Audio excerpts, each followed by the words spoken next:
Lundi noir, aucune mise en examen au bout de 4 ans.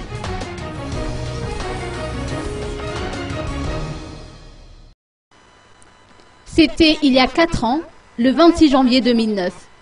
Le mystère qui entoure les événements du lundi noir n'a toujours pas été élucidé, en dépit des déballages publics et des déclarations cinglantes du colonel Charles Angenaswaven.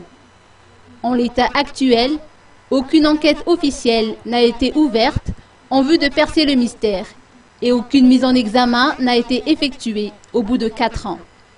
À cet effet, Norbert Lal Ratiraounen, conseiller spécial de la présidence et juriste de formation, a indiqué qu'aucun procès n'a pu avoir lieu, car pour cela, il faudrait savoir contre qui doit-on engager une poursuite judiciaire.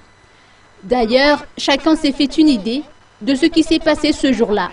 Certains disent que les vrais responsables étaient les militants dirigés par le président de la HAT, quand d'autres affirment que c'est le pouvoir en place qui avait provoqué ce carnage.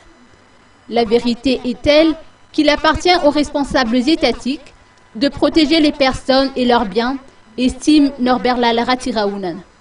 À titre de rappel, lorsque des échauffourées ont éclaté durant la journée du 26 janvier 2009, plusieurs grands magasins de la capitale et dans les autres chefs-lieux de province ont été pillés.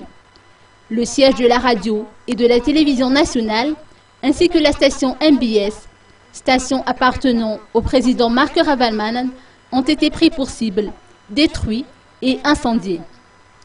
Le magasin Magro et les usines Tico ont connu le même sort.